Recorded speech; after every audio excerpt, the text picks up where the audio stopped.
വല്ലവരുടെയും case തോറ്റതിന് നിങ്ങൾ എന്തിനാ സംസാരിക്കുന്നേ? അതൊക്കെ നിനക്ക് വഴിയെ മനസ്സിലായിക്കോളും. എനിക്ക് വഴിയെ മനസ്സിലാക്കണ്ട, സാവധാനവും മനസ്സിലാക്കണ്ട. അറിയേണ്ടതൊക്കെ എനിക്ക് മനസ്സിലാവുന്നുണ്ട്. കാണിച്ചു തരാം ഞാൻ. താനെന്ത് ഇവിടെ പോയായിരുന്നു? അമ്പലത്തില്.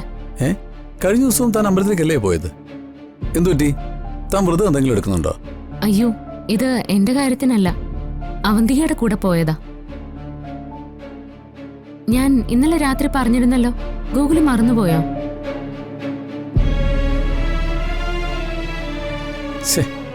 എന്തിനാ താൻ ആവശ്യമില്ലാതെ ആ അവന്തികയുടെ കൂടെ ക്ഷേത്രത്തിലേക്ക് പോകുന്നത്? നമ്മൾ ഒരുമിച്ച് നേരത്തെ പോയിട്ടുണ്ടല്ലോ. അന്ന് ശിവയോഗിയുടെ ആശ്രമത്തില് നമ്മൾ ഒരുമിച്ച് പോയല്ലോ. അതിനുശേഷം എസ്റ്റേറ്റിലെ ക്ഷേത്രത്തിലും പോയില്ലേ? പിന്നെ ഇപ്പൊ മാത്രം എന്താ പറ്റിയേ? എടോ, തനിക്കിവിടെ അധികം സുഹൃത്തുക്കളില്ല. ഉള്ളത് ഈ അവന്തിക മാത്രമാണെന്ന് എനിക്കറിയാം.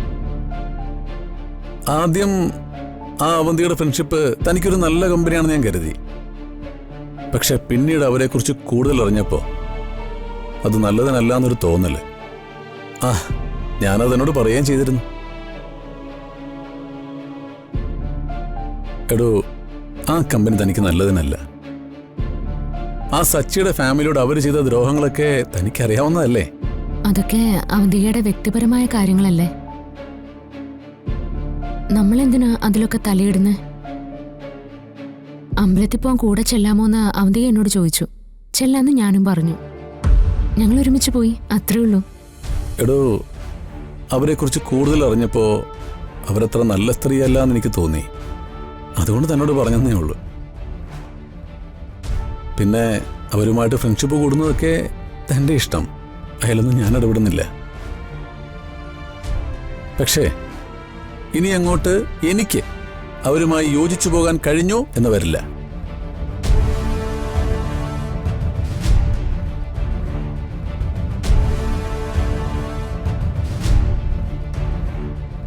അവന്തികയോട് ഗൂഗിളിൽ ഇത്രയ്ക്ക് വെറുപ്പുണ്ടോ?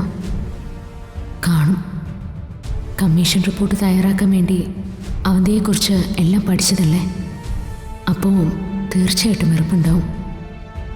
എന്തായാലും എൻ്റെ കാര്യത്തിൽ ഗൂഗിളിന് സംശയമൊന്നുമില്ലെന്ന് തോന്നുന്നു.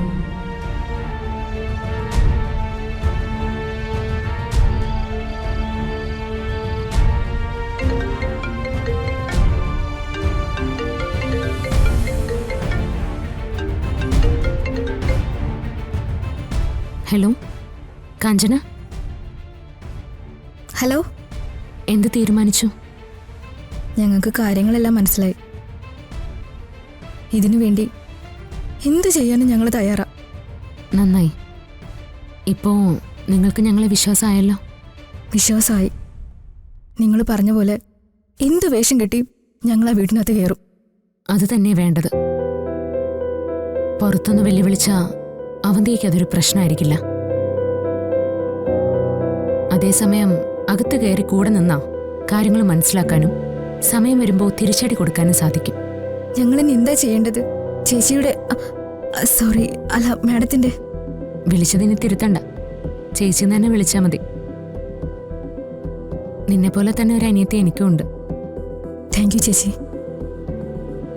ഇനി ഞങ്ങൾ എന്താ ചെയ്യേണ്ടതെന്ന് ചേച്ചി പറഞ്ഞില്ലല്ലോ. പറയാം. നാളെ തന്നെ നിങ്ങൾ ആ വാടക വീട് ഒഴിയുന്നു.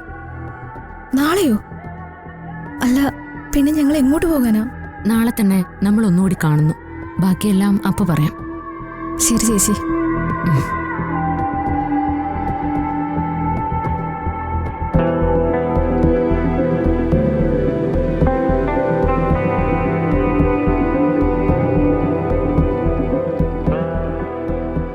കാഞ്ചനയുടെ കോളായിരുന്നു.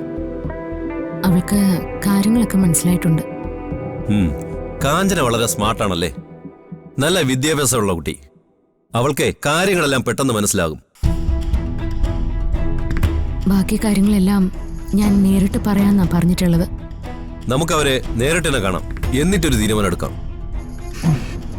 ഇനി അങ്ങോട്ടുള്ള നമ്മളെ ഒരു നീക്കവും തെറ്റിപ്പോകരുത്.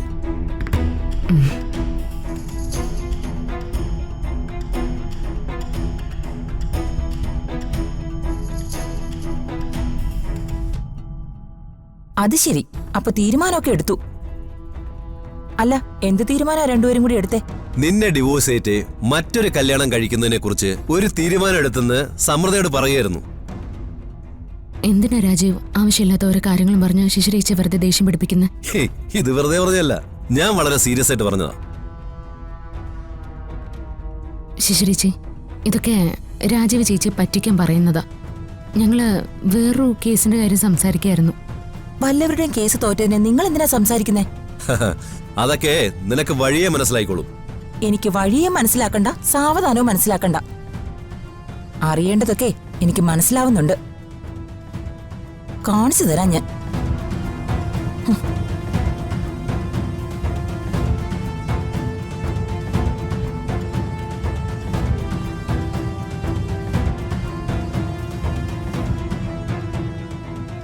ശിശിരേച്ചിയുടെ ചില തെറ്റിദ്ധാരണകളാ ഇങ്ങനെയൊക്കെ പെരുമാറാനുള്ള കാരണം. രാജീവിന് കുറച്ചുകൂടി കാര്യങ്ങളൊക്കെ പറഞ്ഞ് മനസ്സിലാക്കായിരുന്നു. ശിശിരയുടെ തെറ്റിദ്ധാരണ എന്താണെന്ന് എനിക്കറിയാം. ആ തെറ്റിദ്ധാരണ അവളുടെ അറിവുകേട് മാത്രമല്ല, സ്വഭാവ ദൂഷ്യം കൂടിയാ. ഞാനൊരു മോശം പോലീസുകാരനായിരുന്നു, മോശപ്പെട്ട മനുഷ്യനും. ആരോടും പറയാതെ തന്നിഷ്ടത്തിന് അവളെ ഞാൻ താലികെട്ടിയത് ഗോകുലിനെയും കുടുംബത്തിനെയും തോൽപ്പിക്കാൻ വേണ്ടി മാത്രമായിരുന്നില്ല, അവളോടുള്ള ഇഷ്ടം കൊണ്ട് കൂടിയാ. ആ ഇഷ്ടം തിരിച്ചവക്ക് ഒട്ടുമില്ലാന്ന് എനിക്ക് തിരിച്ചറിവുണ്ടായത് ഒന്നിനും കൊള്ളാതെ ഞാൻ ആശുപത്രി കിടന്നപ്പോഴാ. നേരത്തെ പറഞ്ഞ സ്വഭാവദൂഷ്യം കൊണ്ടാത്. താലി കെട്ടിയ സ്നേഹമുള്ള ഒരു പുരുഷനും തന്റെ ഭാര്യയെ സംശയിക്കാൻ കഴിയില്ല. തിരിച്ച് ഭർത്താവിനെ സ്നേഹിക്കുന്ന ഏതൊരു പെണ്ണിനും ഭർത്താവ് കൺകണ്ട ദൈവമായിരിക്കും. സമൃദ്ധ അങ്ങനെയല്ലേ?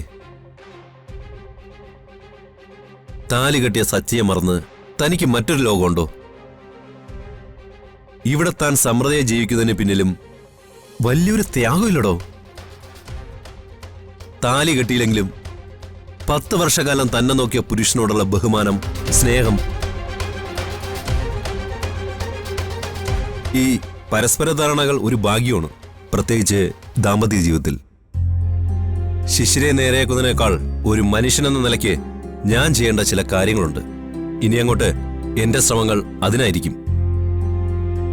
അവന്തികയ്ക്ക് നേരെയുള്ള നീക്കം, അതിന് തന്റെ കൂടെയുള്ള യാത്ര, ഇപ്പൊ അതേ എന്റെ മനസ്സിലുള്ളൂ.